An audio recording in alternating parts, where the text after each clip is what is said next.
ओम शांति। मीठे बच्चे जो सभी की सद्गति करने वाला, मुक्ति और जीवन मुक्ति दाता है, वही आपका पिता बना है, बाप बना है। तुम उसकी ही संतान हो।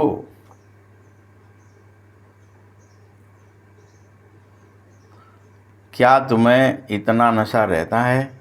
ये इतना नशा तुम्हें रहना ही चाहिए।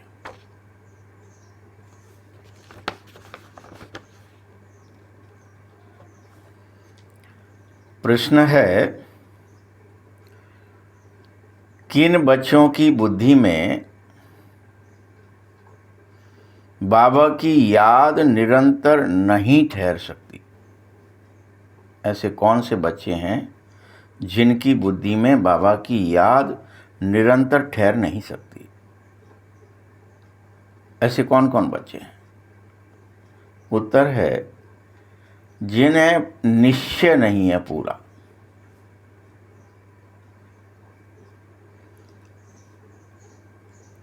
पूरा निश्चय नहीं है, उनकी बुद्धि में याद ठहर ही नहीं सकेगी।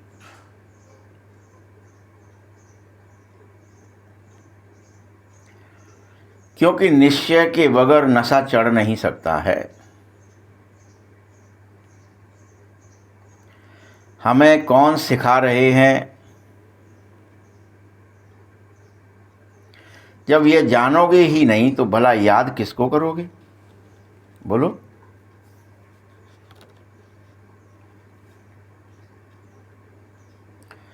जो बच्चे तुम में भी मुझे यथार्थ पहचान लेंगे, वही यथार्थ याद करेंगे और उनके ही विकर्मों का विनाश होगा।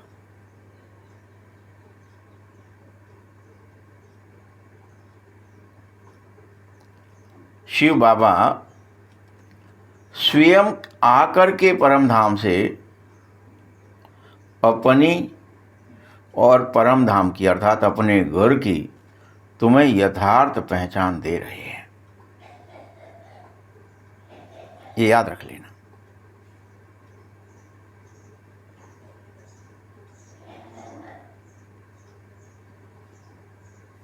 अपनी भी दे रहे हैं और घर की भी दे रहे हैं।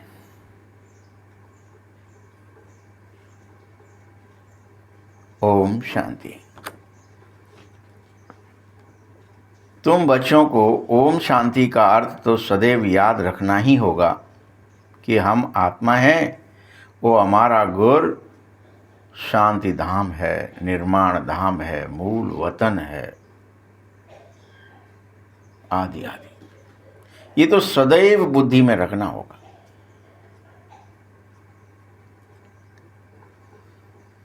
बाकी भक्ति मार्ग में मनुष्य जो भी पुरुषार्थ कर रहे हैं,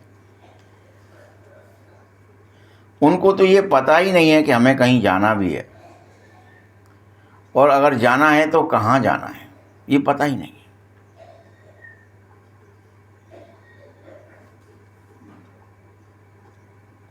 उन्हें यह भी नहीं पता है सुख किसमें है और दुख किसमें है।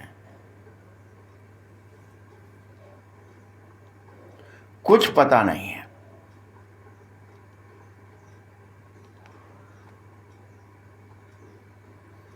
वह तो दान, यज्ञ, तप, तीर्थ आदि करना, पुण्य आदि करना समझते और ही सीढ़ी नीचे उतरते जा रहे हैं, क्योंकि उनका मुझसे अपनत्व ही नहीं है। उतरते ही जा रहे हैं।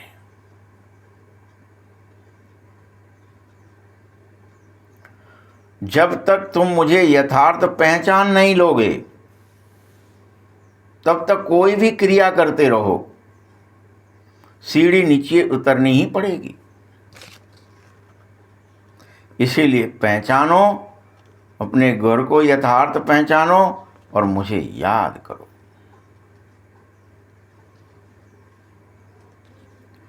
तुमको यह जानकारी मिली है, ज्ञान मिला है।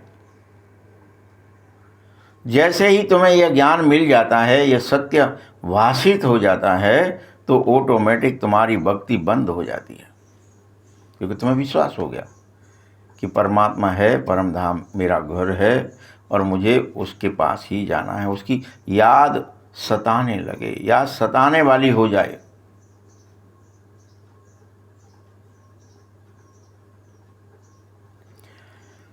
भक्ति बंद होगी, घंटे घड़ियाल हिलाना, घंटियां बजाना, शंख बजाना, सब वातावरण में सब बंद हो जाएगा। ये वातावरण ही पूरा बंद हो जाएगा।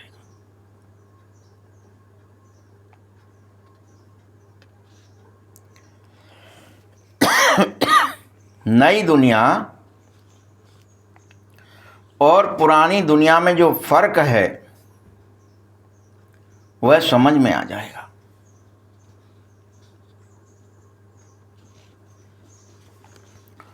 ये नई दुनिया पवित्र दुनिया है बच्चे।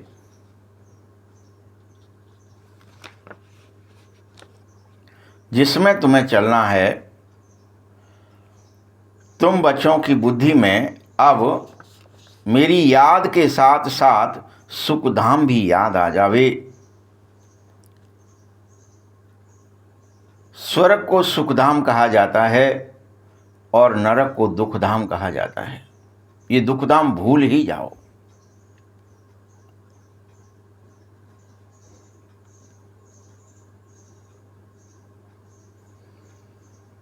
मनुष्य शांति चाहते हैं, परंतु वहां कोई भी जा नहीं सकता जहां परम शांति है, जिसे परम धाम कहते हैं। कोई भी नहीं जा सकता। बाप खुद कह रहा है, मैं जब तक यहां भारत में आया हूं तब तक मेरे सिवाय तुम बच्चे अकेले जा नहीं सकोगे। मैं आया ही हूं तुम सबको ले जाने।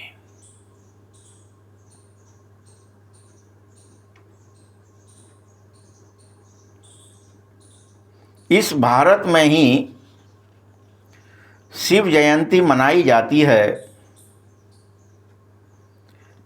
तो निराकार जरूर साकार में आएगा ना बच्चों।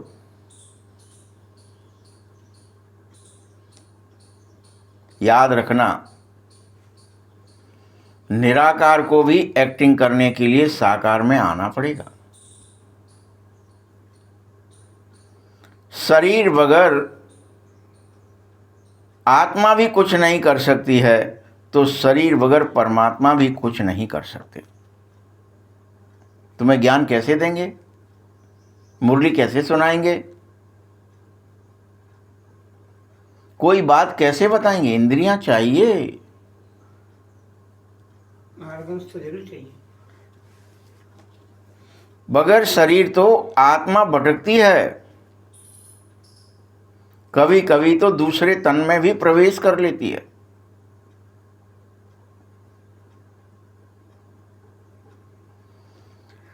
तो कोई कोई अच्छे होते हैं, तो कोई चंचल होते हैं, तो एकदम तबाही मचा देते हैं।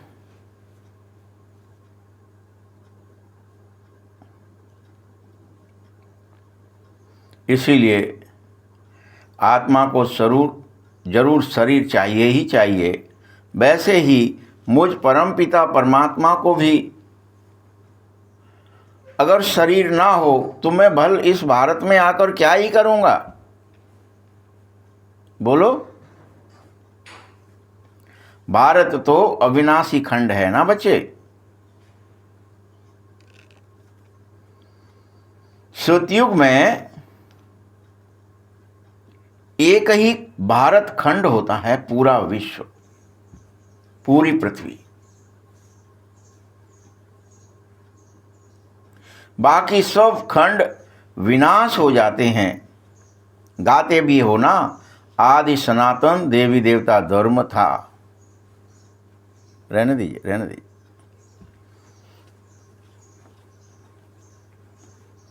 ये लोग फिर आदि सनातन हिंदू धर्म कहने लगे।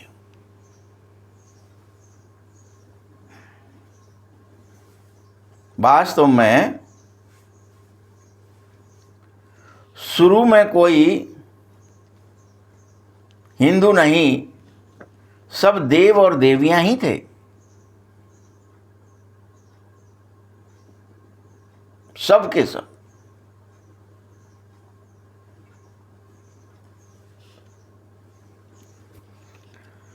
और वो अपने सत धर्म देवी और देवता धर्म को भूल करके क्या हुआ है वो बाप तुम्हें आज बताता। जैसे यूरोप में रहने वाले अपने को अभी भी क्रिश्चियन कहते हैं, यूरोपियन नहीं कहते, या यूरोपियन कोई धर्म नहीं है। वैसे ही हिंदुस्तान में रहने की वजह से हिंदू कहने लगे। हिंदू कोई धर्म नहीं है, देवी देवता धर्म है। आदि सनातन देवी देवता धर्म था, जैसे क्रिश्चियन धर्म है वैसे।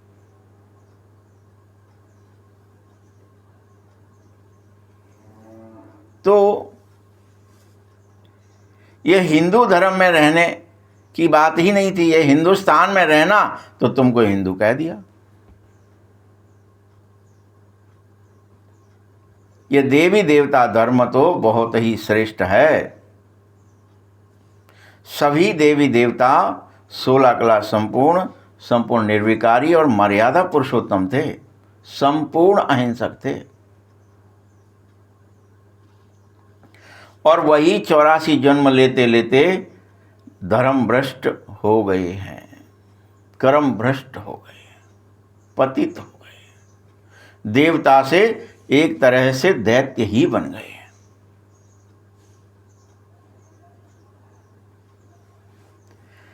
परंतु फिर से जब बाप आए हैं, धर्म की स्थापना हो रही है, तो इस देवता धर्म के जो होंगे वह जरूर आएंगे ही आएंगे।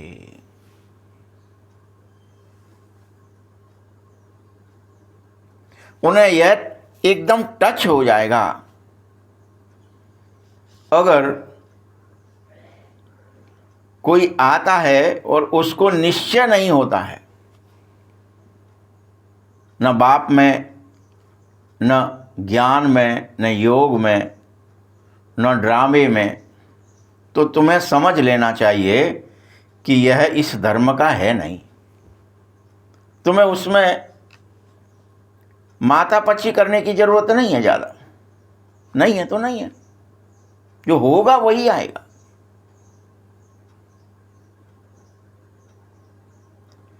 हाँ, अगर कोई आ भी जाए, भले यहाँ बैठे भी हों,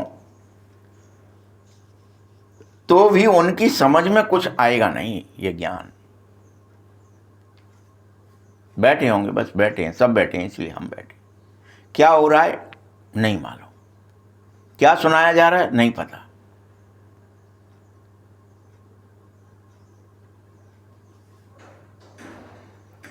कोई कोई तो ऐसे भी होंगे जो प्रजा में कम पद पाने वाले होंगे और वह सब सुख और शांति चाहते होंगे। वह तो वहाँ सतयुग में हो सकता है कि कम वाले हों, यहाँ बैठे हों, मुरली सुन रहे हों, ज्ञान में आए हों। लेकिन ये याद रखो, सब सुख धाम में नहीं जा सकोगे।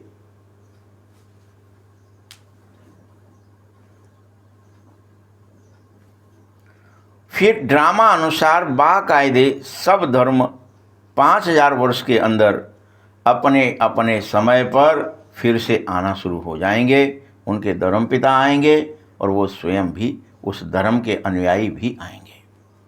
यही ड्रामा है।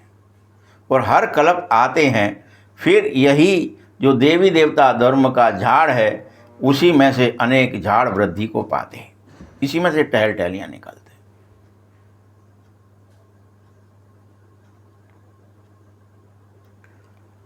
लेकिन फिर भी मूल थुर तो देवी देवता ही रहेगा।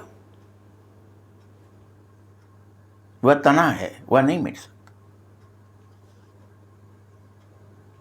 बाद में है अनेक ट्यूब्स बन जाते हैं, और अनेक धर्म में वह विभाजित हो जाता है। 3 डगालें निकली फिर, और उन डगालों में से डगालें निकली, उन डगालों में से डगालें निकली।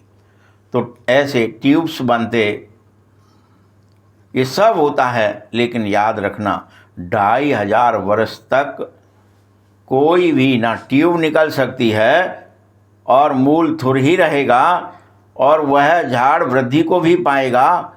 स्वर्ग में यह सब कुछ नहीं हो सकता कि कोई और आकर के स्थापित हो जाए, चाहे वो सतयुग हो, त्रेता के एंड तक।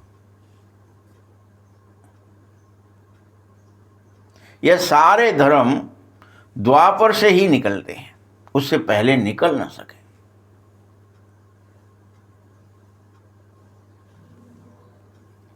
फिर इसी को वैरायटी ह्यूमन ट्री भी कहा जाता है। विराट रूप बिल्कुल अलग है।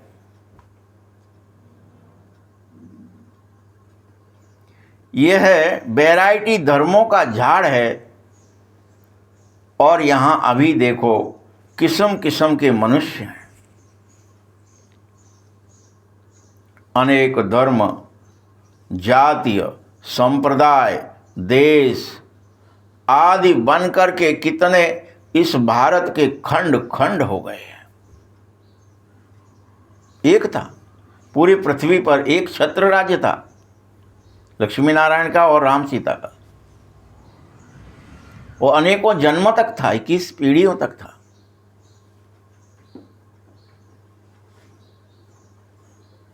सतयुग में एक ही धर्म, एक ही संप्रदाय, एकता, एक भाषा, एक राज्य, एक राजा, पूरी पृथ्वी होती है और वह नई दुनिया कहलाती है। संसार के सभी मनुष्य जो खोज करते वह भी अभी कह सकते कि भारत ही वास्तव में बहिष्ठ था, वैकुंठ था, स्वर्ग था।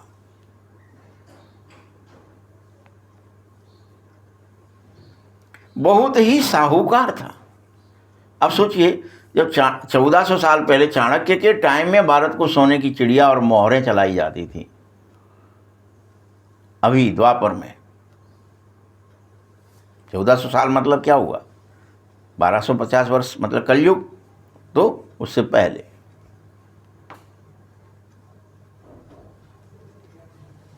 इतना समृद्ध हो गया तुरंत, जबकि उस समय भी अनेक देश थे, अनेक सब कुछ थे। धनानंद अलग, फलाने देश, ये देश, वो देश, छोटे छोटे राज्य, सब मिला करके एक अखंड भारत किया गया था। और फिर सोने की चिड़िया हो गया था। विक्रमादित्य के राज्य तक सोने की चिड़िया ही रहा।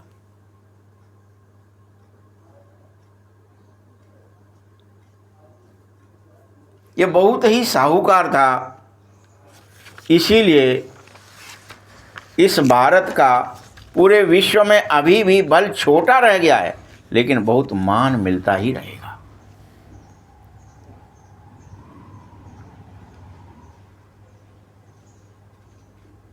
कोई साहूकार जब गरीब बन जाता है तो उस पर तरस खाने लगते हैं ना लोग। बेचारा भारत क्या से क्या हो पड़ा है। लेकिन तुम्हें इसमें अंश मात्र भी संकोच करने की जरूरत नहीं है। यह भी ड्रामा में एक्टिंग ही है, पार्ट है, ऐसा होता ही है। कोई दूसरा बेचारा कहे तो कहे, तुम्हारी तो एक्टिंग है। जैसे कोई बीज जब वृक्ष बनता है तो उसकी एक्टिंग है कि इसमें से डगालें निकलेंगी निकलेंगी, टहलियां बनेंगी बनेंगी, ये फलानी प्रक्रिया होगी ही होगी। कहते भी हो सबसे ज्यादा रहम दिल भगवान ही है, ये सब कहेंगे। कृपा का सागर है, दया का सागर है, करुणा का सागर है, प्रेम का सागर है, कहते हैं ना सब लोग। तो ये ईश्वर कहो, भगवान कहो, परमात्मा कहो, वह सबसे ज्यादा रहम दिल है। बाबा कहो, और आता भी भारत में ही है। और क्या करता है, तुम जब गरीब हो तो गरीबों को साहूकार रहम से बना देता है। फिर से तुम पर बेहिसाब रहम करता है। बाप है बेहद का साहूकार, वही है ऊंचे से ऊंच बनाने वाला। तुम किसके बच्चे बने हो? तुम्हें क्या यह भी नशा नहीं है? होना ही चाहिए कि हम परमपिता परमात्मा शिव की संतानें हैं। ये कभी तुम्हें भूलना नहीं चाहिए। अगर तुम भूल गए तो तुम्हारा यज्ञ तप दान पुण्य सब बेकार हो जाता है, भक्ति के मजीरे सब खराब हो जाते हैं, कुछ भी काम नहीं आएगा सिवाय प्रेम के। और प्रेम तभी होगा जब तुम स्वयं को सत्य स्वरूप में समझ लोगे कि हम रियल में भगवान की संतानें हैं और हमें उससे ही प्रेम करना है, उस परमपिता परमेश्वर से, जिसको जीवन मुक्ति दाता सदगति दाता आदि नामों से हम पुकारते रहते थे। हे प्रभु आ जाओ, मुक्ति दे जाओ, जीवन मुक्ति दे जाओ, आप ही तारनहार हो, तार जाओ, निकाल लो हमें इसमें से, भवसागर से, हमारे विषय वैतरणी नदी से बाहर निकालो। ऐसे जो आप प्रार्थनाएं करते भक्ति में, यह सब जीवन मुक्ति दाता के लिए जो कह रहे थे, वो तुम स्वीकारो कि हम संतानें हैं। और सर्वप्रथम तुम्हारी जीवन मुक्ति होगी और तुम पहले पहले सतयुग में जाओगे।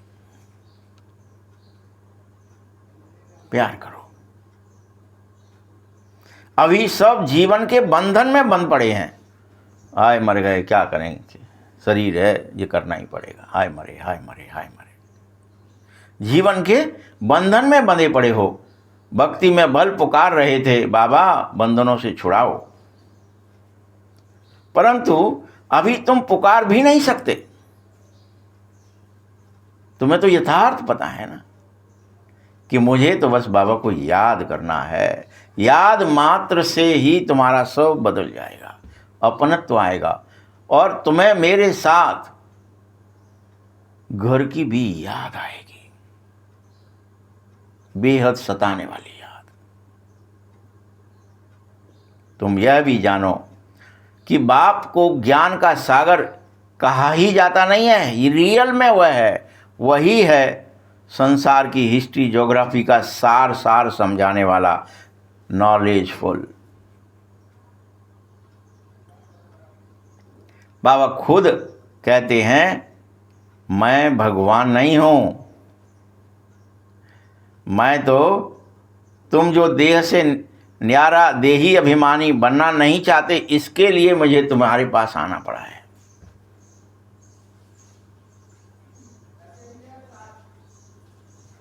तुम्हें देह से न्यारा बनाने के लिए, देही अभिमानी बनाने के लिए बस मुझे आना पड़ा है कि तुम भूल गए। अरे तुम तो देह हो ही नहीं, देही हो, ये भूल जाते, इसलिए आना पड़ता है। तो क्रिया में लग जाते, मैं देह हूँ, मुझे पूजा करनी है, पाठ करना है, घंटा हिलाना है, तप करना है, जप करना है, यज्ञ करना है। किससे करना है? देह से करना है। एक पैर पे खड़े हो जाऊंगा, भूखों मर जाऊंगा, सारी क्रियाएं देह से करते हो, इसीलिए और गिरते गिरते गिरते चले जाते हो। वो गिरती कला हो जाती है। जितना ठटकर्म करोगे देह समझकर, उतना ही गिरोगे।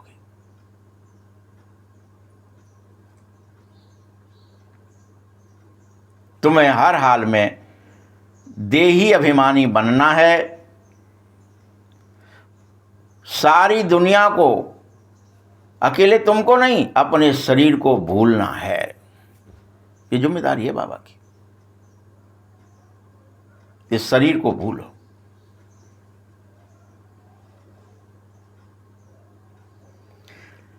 यह बात, ये भगवान है नहीं, ये नहीं कह रहा है, इसको कहते ही हैं बाप दादा। वो कह रहा है तुमसे, मैं कह रहा हूं, मैं तुम्हारा अपना खास कह रहा हूं, तुम्हारा पिता कह रहा हूं, तुम्हारा दादा कह रहा हूं।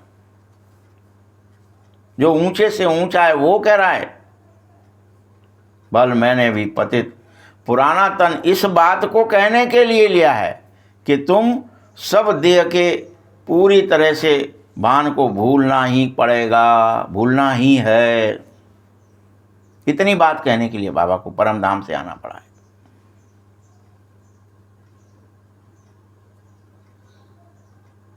यह तुम्हारा पतित और पुराना तन है, इसे पूरी तरह भूल जाओ।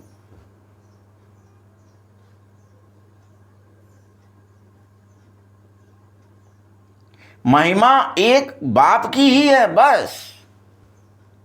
तुम संसार में किसी की महिमा भी नहीं मत करो, महिमा मंडन मत करो किसी। ये साधु बहुत है, सन्यासी बहुत अच्छा है, योगी बहुत अच्छा है, ज्ञानी बहुत अच्छा है, तपस्वी बहुत अच्छा है, धनवान बहुत अच्छा है, ज्ञानवान।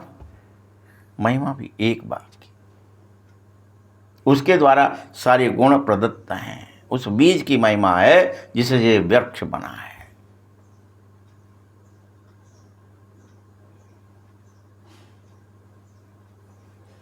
उसी से योग लगाओ, तभी तुम पवित्र बन सकोगे। अगर तुमने मुझे याद नहीं किया सच्चे मन से, सच्चे दिल से, तो तुम कभी पवित्र बन नहीं सकोगे। चाहे कुछ भी क्रियाएं कर लो, कुछ भी।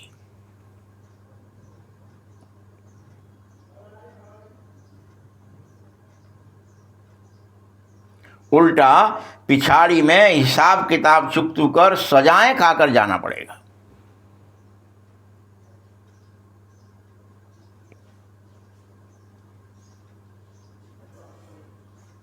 भल तुम भक्ति करते रहे और भक्ति मार्ग में हम सो हम का मंत्र भी सुनते रहे। तुमने खूब सुना, सोहम इति वृत्ति अखंडा, रामायण में भी लिख दिया है। दीप शिखा सोई परम प्रचंडा, हम सोहम का मंत्र है। माया क्या करती है उसे? जैसे ही जलता है माया जाती है और बुझा देती है। फिर भूल जाते हो क्या हुआ, ये क्या हुआ, हमारी शांति, हमारा सुख चैन कहाँ गया। हाँ, ये क्या हो गया? क्योंकि हम देह बन जाते हैं।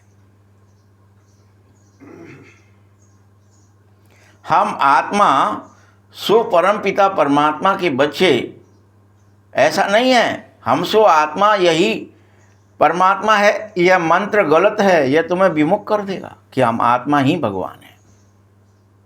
हम सो हम का अर्थ यहाँ क्या लगा लेते? हम सो हम का अर्थ क्या है? हम जो पवित्र थे, देवी देवता थे, सो ही हम पतित और दैत्य बन गए हैं। ये सो हम का मतलब है। ये मतलब नहीं है कि हम आत्मा ही भगवान हैं, परमात्मा हैं। ये गलत है अर्थ। यह तुम्हें विमुख करता है। बाबा कहते, बच्चे परमात्मा सो हम आत्मा कहना बहुत ही गलत है। ये तुम बार बार कोशिश जो करने लगते हो, जो ठीक नहीं है। अभी तो तुम बच्चों को बाप ने वर्णों का रहस्य पूरी अच्छी रीति समझा। सबको पता है ना वर्णों का रहस्य। अब तो कोई गफलत नहीं है ना इसमें कि हम शूद्र से ब्राह्मण बनते, ब्राह्मण से फरिश्ता, फरिश्ता से देवता, देवता से क्षत्रिय, क्षत्रिय से वैश्य, वैश्य से फिर शूद्र, शूद्र से फिर ब्राह्मण। ये काल चक्र है, ये आत्मा की स्थिति है। ये कोई जाति और धर्म की नहीं है। ये सनातन सत्य बात है और सभी आत्माओं पर लागू होती है कि जो नया बनता है, श्रेष्ठ बनता है, सबसे ऊंचा बनता है, वही धीरे धीरे गिरते गिरते रेंट की तरह सबसे नीचे भी चला जाता है। रेंट का पहिया क्या होता है? कोई डब्बा है। प्रत्येक डब्बा सबसे ऊंचे स्थिति में भी जाएगा और सबसे नीचे भी जाएगा। तो ये कहना कि हम परमात्मा सो आत्मा है, ये बहुत ही गलत है। तुम वर्णों का रहस्य समझ चुके हो कि हम सो ब्राह्मण सो फिर देवता बनने के लिए ही पुरुषार्थ कर रहे हो। फिर हम सो देवता से ऑटोमेटिक क्षत्रिय वर्ण में जाएंगे ही जाएंगे, कोई रोक नहीं सकता। त्रेता होते होते देवता से हम क्षत्रिय में चले जाएंगे। दो कलाएं कम हो ही जाएंगी। इसको कोई काल चक्र को कोई रोक नहीं सकता, कोई टोक नहीं सकता। कोई कहे जैसे मैं जवान हो गया हूं या बच्चा बन गया हूं तो बूढ़ा होऊंगा ही नहीं। वो तो होगा ही, जवान भी होगा, बड़ा भी होगा, बूढ़ा भी होगा। कोई चीज़ भी जो नई है वो पुरानी होगी, वैसे ही आत्मा की स्थिति है। और आत्मा की स्थिति की वजह से सबकी, सारे संसार की सभी क्रिया प्रक्रिया हो रही है। किसी को और को पता ही नहीं है कि हम कैसे 84 जन्म लेते हैं, किस कुल में लेते हैं। तुम अभी समझो कि हम ब्राह्मण हैं, लेकिन ये बाबा तो ब्राह्मण नहीं है ना, तुम ही इन वर्णों में आए हो, शिव बाबा नहीं। बाबा तो बाबा ही है, वो तो ज्योति स्वरूप ही है। उसने तो शरीर भी दूसरे का एडॉप्ट किया, लिया ही नहीं है। वो किसी वर्ण व्यवस्था में फंसा ही नहीं है कि बाबा भी ब्राह्मण बन गया है। वो फिर बाबा, अगर बाबा ब्राह्मण बनेगा तो बाबा को देवता भी बनना पड़ेगा और क्षत्रिय भी, शूद्र भी, सब बनना पड़ेगा। बाबा नहीं फंसते हैं। बाबा सदैव अपने निराकार स्वरूप में ही रहते हैं। तुम बच्चे ही वर्णों में आओगे। अभी ब्राह्मण धर्म में तुम्हें एडॉप्ट किया गया है ब्रह्मा मुख से। शिव बाबा द्वारा तुम बच्चे ही बने हो, प्रजापिता ब्रह्मा की संतान है। शिव बाबा को कोई फर्क नहीं पड़ा इससे। तुम्हें बनाया गया है शूद्र से, शिव बाबा ने क्या किया गया है, ब्राह्मण बनाया गया है और ब्रह्मा की संतान बनाया गया, एडॉप्ट किया गया है इस बात के लिए कि एडॉप्ट करो इसको। ब्राह्मण बने, ज्ञान सुने तो इसकी अवस्था परिवर्तन हो, धीरे धीरे ये फरिश्ता बने में जाए और देवता बन जाए। बाबा का काम पूरा हो जाएगा कि तुम खुद ही उड़ने लायक पक्षी बन गए, व्यंग मार के बन गए, देह दुनिया को भूल गए, चाहे जब प्रकट हो गए, चाहे जिस रूप में प्रकट हो गए, ये सब तुमको आने लगेगा। बाबा की पढ़ाई पूरी हो गई, ठीक है, अब तो ये सब सीख गए विद्या, अभी ज़रूरत ही नहीं इनको कुछ सिखाने की। ये सब मनसा संकल्प को जैसे यूज करेंगे वो बन जाएंगे। ये तरीका है। यह भी तुम जानो कि निराकारी आत्माएं असली ईश्वरीय कुल की होती ही हैं, उन्हें कोई नहीं रोक सकता। निराकारी दुनिया की रहने वाली भी हैं, लेकिन असली निराकारी आत्माएं ही ईश्वरीय कुल है, ना ब्राह्मण और ना देवता। वो ईश्वरीय कुल नहीं है।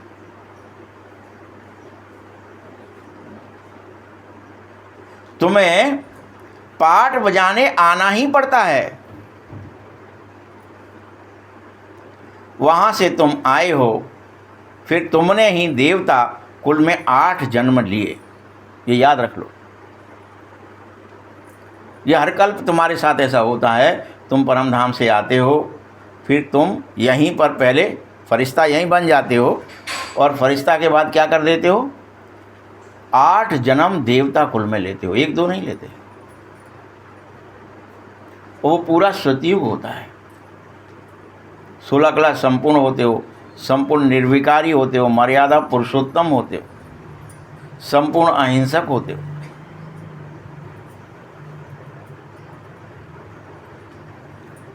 और फिर तुम क्षत्रिय कुल में चले जाते हो।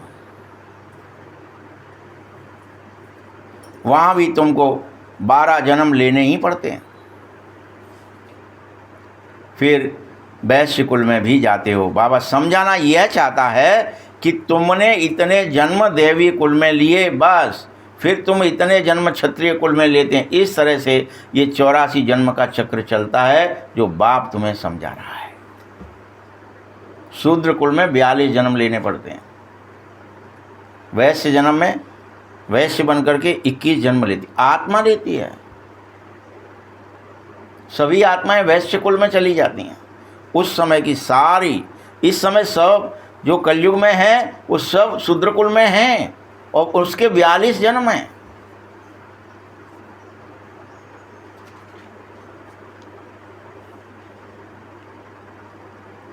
याद रखना, तुम बच्चों के बगैर यह ज्ञान किसी को भी मिल ना सके, क्योंकि सब तो किस में डटे रहेंगे, जाति पात धर्म कुल में डटे रहेंगे। वो समझ ही नहीं पाएंगे कि कुल और जातीय आत्मा की थी, आत्मा की है और आत्मा की ही होती है।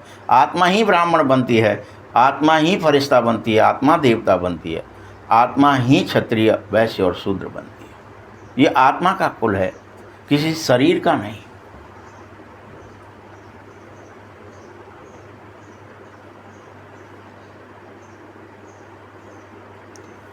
यह भी तुम्हें पक्का रखना चाहिए कि इस धर्म के जो जो होंगे वही यहाँ आएंगे, वही सुनेंगे, वही समझेंगे और वही पुनः पुरुषार्थ करेंगे कि हम फिर से ब्राह्मण बन के, फरिश्ता बन के, देवता बन जाएं। इतना समझेंगे, ब्राह्मण भी बनेंगे, जीते जी फरिश्ता भी बनेंगे और देवता ही पुरुषार्थ करते करते इस देह से परे चले जाएंगे, परमधाम जाएंगे, टच होंगे, फिर से वापस आएंगे, देवता बनकर जन्म लेंगे। ये होता ही है।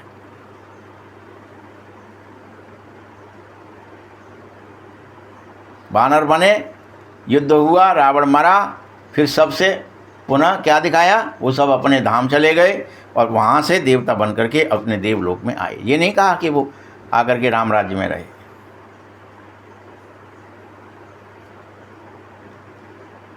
तुम्हारे लिए पुनः राजधानी की स्थापना हो रही है। तुम में से पुरुषार्थ अनुसार कोई राजा, रानी, कोई प्रजा बनता जाएगा। पुरुषार्थ करो। कौन देह को जितना भूलेगा वो राजा बनेगा। सबसे ज़्यादा जो भूलेगा वो राजा। कितनी देर हम देह को भूल कर रहते हैं।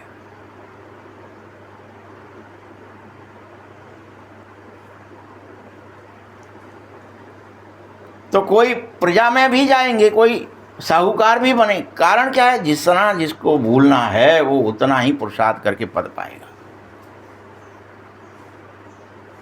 फिर सूर्यवंश में जब जाते हो तो Lakshmi Narayan the first, Lakshmi Narayan the second, Lakshmi Narayan the third, Lakshmi Narayan the .8 गद्दी पर चलते हैं। बस 8वें लक्ष्मी नारायण के बाद वह गद्दी नहीं चलती है। फिर सूर्यवंश खत्म हो जाता है और चंद्रवंश का शासन होता है बाकायदा।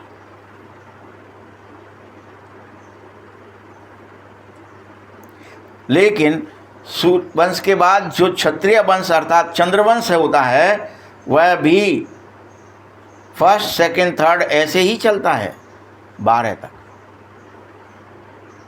उसके राजा और रानी राम सीता ही होते हैं, उसे कोई बदल नहीं सकता।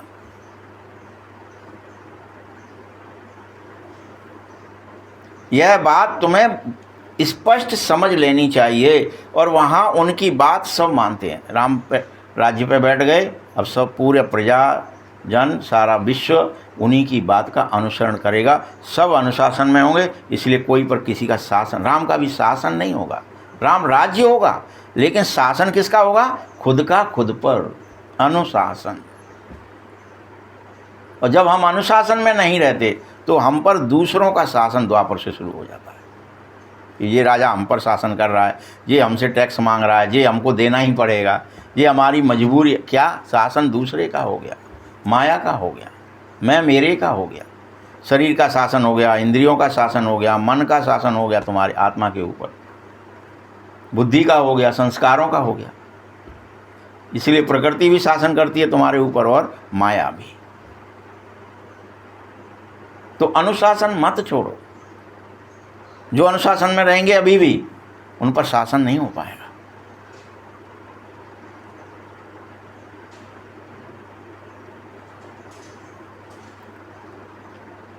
बाबा यह बातें तुम्हें इसीलिए समझा रहा है कि फिर से आया है ज्ञान सागर।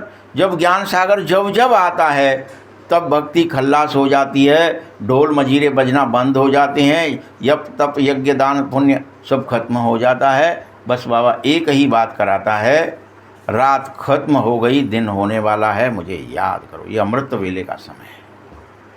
संगम युग क्या है, अमृत वेले का समय है। वहाँ किसी भी प्रकार के धक्के नहीं होते हैं, किसी भी प्रकार के।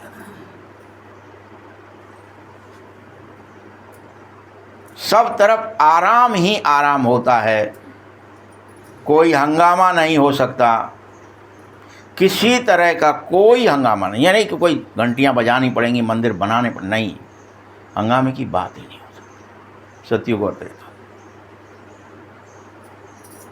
सब डिसिप्लिन में, सब अपने अंदर झांक लेते हैं कि मुझे आत्मस्वरूप, किसी आत्मा को मैंने दिल तो नहीं दुखा दिया, किसी के कुछ भी, हमेशा वो डिसिप्लिन रहते हैं। कितना सुख देना, इसी में लगे रहते, दुख देने की बात ही नहीं होती, दुख के बारे में सोचते भी नहीं। कितना किसको सुख दे दें, कितना किसको दे दें, बांट दें, आनंद दे दें।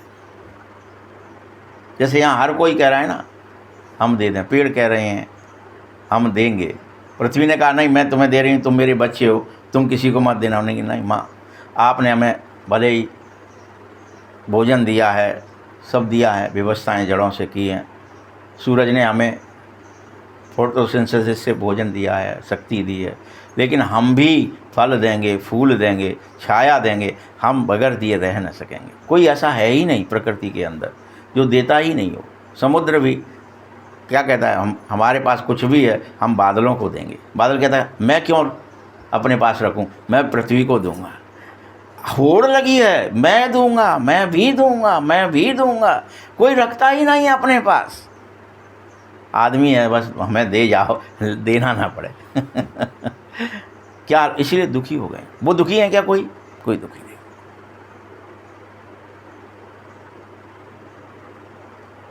हम दुखी इसलिए, हम कुछ भी न ज्ञान देना चाहते हैं, न प्रेम देना चाहते हैं, न आनंद देना चाहते हैं, न खुशी देना चाहते हैं, न शक्ति देना चाहते हैं, न सामर्थ्य देना चाहते हैं, न शांति, कुछ नहीं देना चाहते, न रहम करना चाहते हैं। है हम पर सब, लेकिन हम देंगे नहीं। हम देंगे तो दुख ही, हम देंगे तो क्रोध ही, रो ही बताएंगे। हमारे पास प्रेम भी तो है, करेंगे तो घृणा ही करें तुम किसी काम के। पवित्रता भी तो है, क्यों नहीं दे रहे? हो जाओ कंजूस, मरो। देवता इसलिए कहा है देने वाले देवता, लेवता नहीं। वहां किसी प्रकार के धक्के नहीं होंगे, कोई हंगामे नहीं होंगे, आराम ही आराम होगा। ड्रामा ऐसे बना हुआ है बच्चों,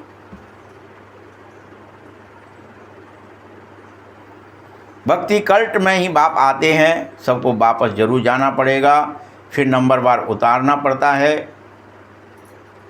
द्वापर युग से क्राइस्ट आता है, फिर उसके धर्म वाले आ जाते हैं। अभी देखो कितने क्रिश्चियन आ गए हैं, परम धाम से उतर क्रिश्चियनिटी कितनी फैल गई है। कुछ बदल रहे हैं, मार मार के बना रहे हैं, कोई धन से बना रहे हैं, प्रलोभन से बना रहे हैं, छुआछूत के चक्कर में बना रहे हैं।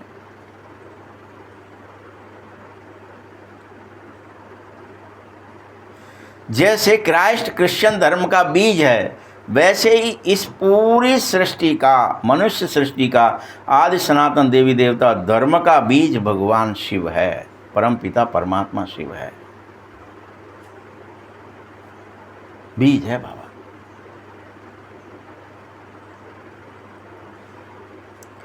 तुम्हारा धर्म स्थापित कर रहा हूं, तुमको ब्राह्मण धर्म में बाबा ने ही लाया है, कोई और नहीं लेके आया। यहां कोई देदारी नहीं, तुम्हें अव्यक्त इशारे मिले, तुम्हारे अंदर प्रेरणा आई और तुम आ गए अपने को ज्ञान देने, समझने। तुम्हारे बुद्धि में घुस गया, जो इसका होगा नहीं वो उसमें घुसेगा नहीं, वो भाग जाएगा। भले बैठा रहे तो भी सुन न पाएगा मुरली, समझ में नहीं आएगा उसको, वो उल्टे ही काम करेगा जाके। वो नहीं देगा कुछ, ना आनंद देगा, ना प्रेम देगा, ना ज्ञान देगा, ना शक्ति देगा, ना शांति देगा, ना सुख देगा, सातों गुण देगा ही नहीं। न धर्म पर चलेगा, न त्याग करेगा, न तपस्या करेगा, न सेवा करेगा। तुमको बाप ने एडॉप्ट किया है, तभी तो तुम्हारा छोटा सा ब्राह्मण धर्म बना है। ब्राह्मणों की चोटी गाई जाती है, यह निशानी है। चोटी फिर नीचे आओ तो शरीर बढ़ता ही जाता है। यह है सब बातें बाबा बैठ तुम्हें रोज़ समझाता है। बच्चे बाप कल्याणकारी है, वही भारत का कल्याण कर रहा है। सबसे अधिक कल्याण तो तुम बच्चों का ही करता हूं। देखो तुमको क्या से क्या बना देता हूं, मैं तुम्हें उस अमर लोक का मालिक बनाकर जाता हूं। उसे अमर लोक कहते हैं, सत्युग को, उसका मालिक ही देता हूं। लो ये तो तुम इसके मालिक, बस तुमने मुझसे प्रेम किया, मैंने तुम्हें इसका मालिक बना दिया। अब मैं चलता हूं घर। तुम सब उस समय काम पर जीत पाते हो, विजय पाते हो, इसीलिए क्या बन जाते हो? जगदीश, जगत जीत। काम पर विजय पाने मात्र से इच्छाओं पर विजय हो जाती है तुम्हारी सब। अभी जैसे हम लोग गए तो डॉक्टर लोग समझा रहे कि जिसके अंदर में 3 विकार होते हैं ना, वात, पित्त और कफ, जिसके अंदर में इच्छाएं हैं, काम है, उसको वात रोग होगा ही होगा। तो हम कितनों को वात रोग है, मतलब अपने अंदर इच्छाएं बेहद हैं, इसलिए सब मोटे होते जा रहे हैं, मोटे होते जा रहे हैं। मैक्सिमम लोग काम से मोटे होते हैं। क्रोधी, जिसमें पित्त बड़ा होता है, वो क्रोधी होते हैं, वो पतले होते हैं। क्रोधी, वो 24 घंटा गुस्सा, हर बात पे गुस्सा, जरा जरा सी बात पे गुस्सा। तो अगर किसी के अंदर बात भी है और पित्त भी है तो दोनों हो गए, क्रोध भी हो गया और काम भी हो गया। कफ है अगर, तो वो लोभी है ही है, इसीलिए कफ है, जमा हो रहा है, वो लोभ है, वो जमता है तो यहाँ भी जम जाता है, सब जगह खांसी, कफ, लोभ है। इसी तरह फिर से रिपीट है, अगर मोह है फिर से आपके अंदर बात है, बात है तो मोह भी होगा, काम होगा अकेला, इच्छाएं होंगी, मोह भी होगा, मोह ही बहुत होगा। और फिर से पित्त है तो क्या होगा? अहंकार होगा, बॉडी कॉन्शियस, अहंकार, मैं ये कर दूंगा। क्रोध काहे से आता है? अहंकार की वजह से तो आता है। और मद, उसको बोलते हैं अहंकार को मद। और मत्सर जो होगा वो लोभ ही के, लोभ के साथ मत्सर भी होगा ही। ईर्ष्या, घृणा जिसको बोलते हैं, वो होगा ही कि ये हट जाए तो मेरा ही इकट्ठा हो जाए और मेरा ही बन जाए, बगल में कोई ना आए, मेरी अकेली दुकान चले, मेरा अकेले का सब चले, सबका ख़त्म हो जाए। ये सब हमारे अंदर सभी विकृतियाँ, इसी वो 2-3 कारण हैं, वात, पित्त, कफ, ऐसे शरीर के अंदर भी विद्यमान रहती हैं। और सब कुछ है, त्रिदोष है जिसको बोलते हैं सन्नपात। प्रीत करें जब तीनों भाई, उपजे सन्नपात दुखदाई। तो सन्नपात हो जाता है। सन्नपात में लोग कुछ भी कर देते, मर्डर भी कर देते, तो वो सन्नपात वाली स्थिति होती है। वो तीनों इकट्ठे प्रेम करने लगते, वात, पित्त, कफ, तो सन्नपात हो जाती है। ऐसे बीमारियां आदि भी शरीर के अंदर जो आई हैं वो विकारों से ही आई हैं। ये दिमाग से निकाल देना कि और किसी कारण से मेरे अंदर बात आया है, पित्त आया है, कफ आया है। मुझ में वो विकार है, इसलिए वो सब हुआ। इसलिए जगत जीत नहीं बन पा रहा। जगदीश कौन बनेगा हम में से? जो इनको जीत लेगा, वो जगदीश। बाबा क्या कह रहा है कि तुम भारत का कल्याण करो और जगत जीत, जगदीश बन जाओ, काम पर विजय प्राप्त करो, अमरलोक के मालिक बन जाओ। फिर से बन जाओ, मना नहीं कर रहा है बाबा। कर लोगे, जीतोगे तो बनोगे, नहीं जीतोगे तो पछताओ कि हम नहीं बन पाए, कोशिश करी थी, रह गए, ये इच्छाएं प्रबल हो गई, वो फलाना हो गया, गड़बड़ हो गई, चट्टन में चले गए, फलाने में चले गए, फंस गए तो फंस गए इंद्रियों। परीक्षा है, रोज है, 23 1 घंटे पढ़ाई, 23 घंटे परीक्षा। ये वैसे नहीं है कि पेपर 6 महीने बाद होगा कि साल में 1 बार होगा। यहाँ तो रोज है और 1 घंटे पढ़ाता है और 23 घंटे परीक्षा लेता है।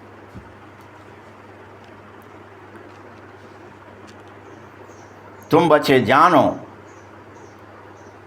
कि जब तुम जिसे स्वर्ग कहते हो वहाँ जाएंगे तो वहाँ अकाल मृत्यु नहीं होती है, मरने की कोई बात नहीं होता है, चोला बदला जाता है, वो भी कहकर।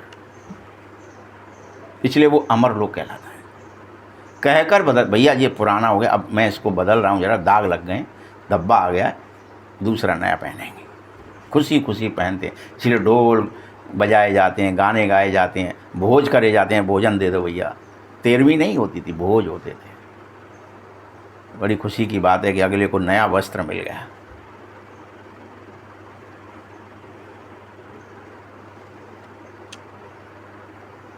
जैसे सांप एक खाल उतार दूसरी लेता है, वैसे ही तुम अपनी पुरानी खाल छोड़ नहीं लेते हो। श्रुतियों को कहा ही जाता है गार्डन ऑफ फ्लावर्स। कभी कोई तुम्हारे मुख से कुवचन नहीं निकल सकता वहाँ, कि गाली निकल जाए, ग्लोज निकल जाए, कुछ क्रोध निकल जाए, संभव ही नहीं है। मीठा ही बोलोगे, सुखदाई बोलोगे, कर्ण प्रिय बोलोगे, स्वर में बोलोगे, कर्कश आवाज भी नहीं होगी।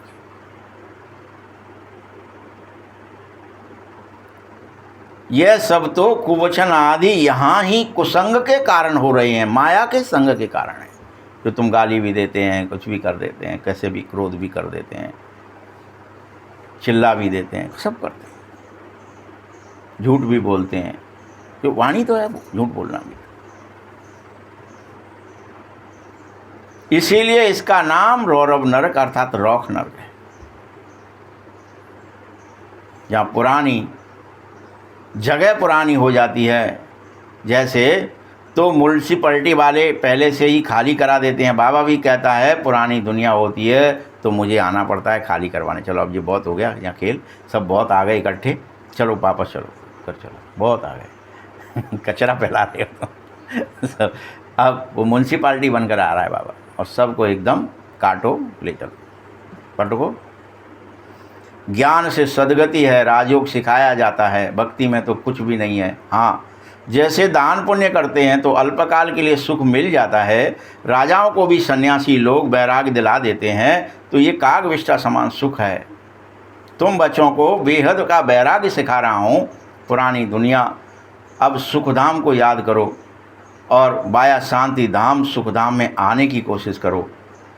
ये तुम्हारा दिलवाड़ा मंदिर हूबहू इस समय की यादगार दिला रहा है कि नीचे तपस्या करो, फिर ऊपर जाके स्वर्ग में बैठ जाओ और राज्य करो, भाग्य लो। नहीं तो स्वर्ग कैसे, कहाँ दिखाएं? ऊपर मना आने वाला टाइम। पुराने मनुष्य जब मर जाते हैं तो कहते हैं ना स्वर्ग पधारा, तो स्वर्ग तो ऊपर समझते हो ना, इसीलिए उन्होंने ऊपर बना दिया है। ऊपर वास्तव में कुछ है नहीं, आसमान में। भारत ही स्वर्ग बन जाता है और भारत ही नरक बना हुआ है। अभी बनता ही भारत है।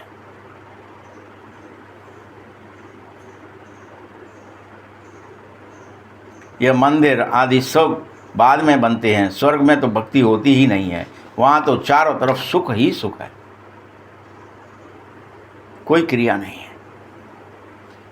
बाप आकर तुम्हें समझाता है, सब आत्माओं के नाम बदलते आए शिव, शिव का नाम लेकिन कभी नहीं बदलता।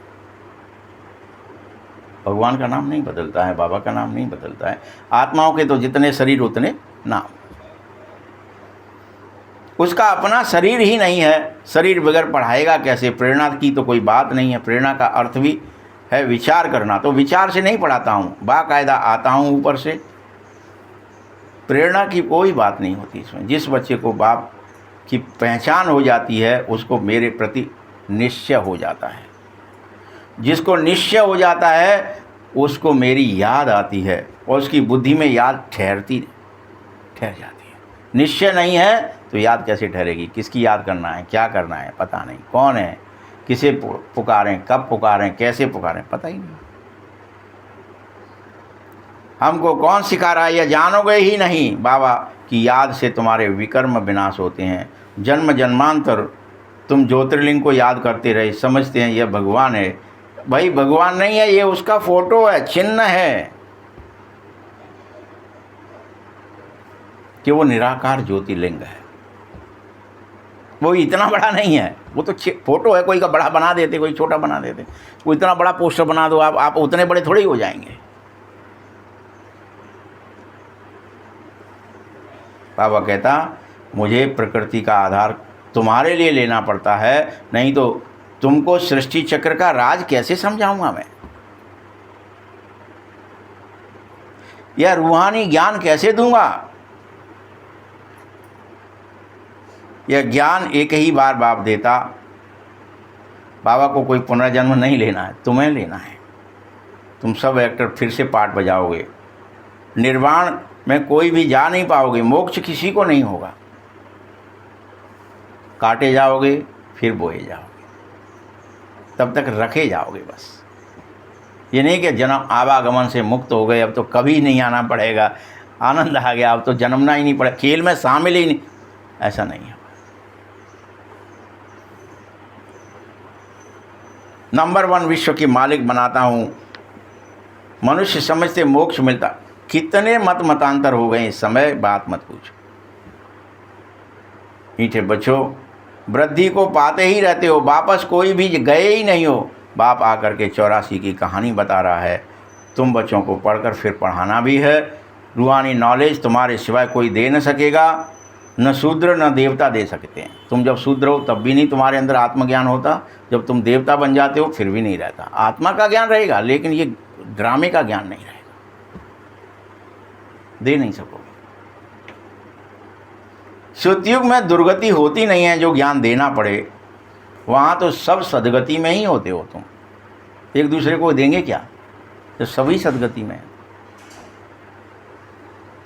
सदगति दाता लिबरेटर गाइड एक बाबा ही है, सिवाय उसकी याद की यात्रा के और कोई पवित्र तुम्हें बना नहीं सकता। इसलिए तुम उसे प्रेम करो, उसे याद करो और पवित्र बन जाओ।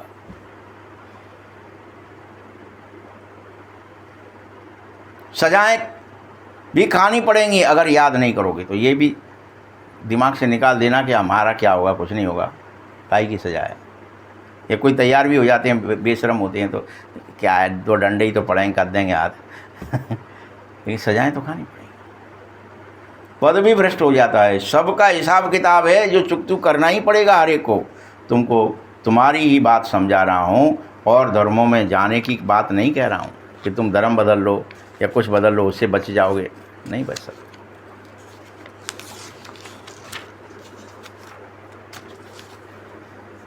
भारतवासियों को यह ज्ञान दिया है बाबा आकर के, 3 धर्म स्थापित कर रहा है हमको। तुमको शूद्र धर्म से निकालता हूँ और ऊंच कल में लाता हूँ। फिर वह है नीच पतित कुल, अब तुम पावन बनने के लिए ब्राह्मण बन कर के निमित्त बन जाते हो। उस शूद्र कुल से निकलो, ब्राह्मण कुल में चलो। 3 कुल की स्थापना हो रही, ब्राह्मण कुल और देवता कुल और क्षत्रिय कुल, वहाँ तक स्थापित करता है बाबा।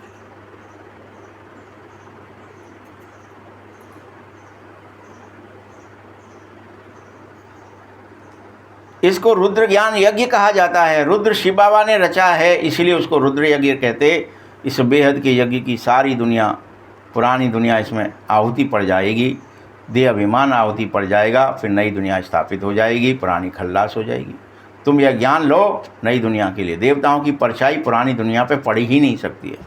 तुम बच्चे जानो कि देवताओं के समय इस दुनिया का कुछ भी नहीं होगा। ये जितना भी आविष्कार वगैरह जो कुछ हो रहा है, ये सब मिट जाएगा, सब। ये तो खुद विज्ञान भी कहने लगा, ये नेट बंद हो जाएंगे, ये फलाना बिजलियाँ बंद हो जाएंगी, ये बंद हो जाएंगे, वो कह रहा है अभी खुद ही, क्योंकि इसने तरकीबें अपनाई है कि वेव्स आएंगी, फलाना होगा। ये सब जितना भी नेट बनाया गया है सब खत्म हो जाए, जल जाएगा। नई दुनिया में कोई चिन्ह नहीं रहेगा। बाकी यहाँ शांति कैसे होगी? इस समय तो घर घर में अशांति है, क्योंकि घर घर में रावण राज्य। अंदर अशांति है इसलिए बाहर दिख रही है। सतयुग में बिल्कुल ही शांति का राज्य होगा। एक धर्म, एक राज्य, एक भाषा, एकता होगी सब में। अच्छा, मीठे मीठे सकील दे बच्चों प्रति माता पिता बाप दादा का याद प्यार और गुड मॉर्निंग। रूहानी बाप की, रूहानी बच्चों को नमस्ते। रूहानी बच्चों की भी बाप दादा को बहुत बहुत याद प्यार और नमस्ते। धारणा के लिए मुख्य सार है, इस पुरानी दुनिया से बेहद के बैरागी बन अपनी देह को भूल जाओ। किसको भूल जाओ? इस देह को भूल जाओ। शांति धाम सुख धाम को याद करो। इतना भूलो कि सुख धाम और शांति धाम परम धाम याद आ जाए। निश्चय बुद्धि बन याद की यात्रा में ही रहो और कुछ मत करो। पूरा निश्चय कर लो, भगवान है, बाबा है और मुझे बाबा से मिलना है, वो मेरा खास है। वो मेरे लिए परमधाम छोड़कर मुझे ज्ञान देने आया था, अब मैं उसकी बात मानूँ और घर चलूँ। तो क्या करो, निश्चय बुद्धि बन याद की यात्रा में रहो। दूसरा पॉइंट है, हम सो हम के मंत्र को यथार्थ समझकर तुम ही स्वयं को ब्राह्मण सो देवता, देवता सो क्षत्रिय बनाने का पुरुषार्थ करो। हम सो हम ही थे शूद्र, हम ही ब्राह्मण बने, हम ही देवता बने, कोई और नहीं बनेगा। हम सो हम का यही अर्थ है, कोई और नहीं, हम सो हम जो थे सो हम हैं। ये वर्ण, ये फलाना, अपन जो कह रहे थे ना जी कि ये वर्ण जो है ये शंकराचार्य ने स्थापित किए, ये शंकराचार्य से हुए हैं कि शिवाचार्य से हुए हैं? कहाँ से वर्ण व्यवस्था चली है? शिव बाबा से चली है। सभी को इसका यथार्थ अर्थ समझना ही होगा, तुम सबको समझना होगा। वरदान है, अंतर्मुखता के अभ्यास द्वारा अलौकिक भाषा को समझने वाले सदा सफलता संपन्न भव। अंतर्मुखता के अभ्यास द्वारा अलौकिक भाषा को समझने वाले सदा सफलता संपन्न भव। जितना जितना आप बच्चे अंतर्मुखी स्वीट साइलेंस स्वरूप में स्थित होते चले जाओगे, जितना जितना, किसमें? अंतर्मुखी स्वीट साइलेंस स्वरूप में, मीठे और शांत स्वरूप में स्थित होते जाएंगे, उतना तुम्हारे अंदर नयनों की भाषा प्रकट हो जाएगी, भावना के अंदर भाषा आ जाएगी और संकल्प के अंदर भाषा आ जाएगी, और उसे ये ब्रह्मांड समझेगा। ये तुमने अंदर संकल्प से कहा पानी बरस जा, तो पानी बरस जाएगा। क्या समझेगा वो? ये प्रकृति क्या करेगी? तुम्हारे संकल्प की भाषा समझेगी। संकल्प करा वो होगा। तो किस किस की भाषा आपको आ जाएगी? सिर्फ बॉडी ये वाली भाषा नहीं, कि नयनों की भाषा, भावना की भाषा, संकल्पों की भाषा सहज समझना शुरू हो जाएगी, सबकी, जीवात्माओं की भी, एक दूसरे की भी, बस समझ में आ जाएगी। यह 3 प्रकार की भाषा तुम रूहानी योगी जीवन की भाषा बन जाएगी। शब्द बोलने की जरूरत ही नहीं। इसमें शब्द है क्या कहीं कि हिंदी बोलेंगे कि अंग्रेजी के मलयालम के, क्या कौन सी भाषा होगी? नयनों की, भावना की और संकल्प की। खड़ा रहने दो। ये अलौकिक भाषाएं बहुत शक्तिशाली हैं। समय प्रमाण इन तीनों भाषाओं द्वारा सहज सफलता प्राप्त होगी। अब रूहानी भाषा के अभ्यासी बनो। स्लोगन है, आप इतने हल्के बन जाओ जो बाप आपको अपनी पलकों पर बिठाकर सदा साथ ले जावे। ओम शांति।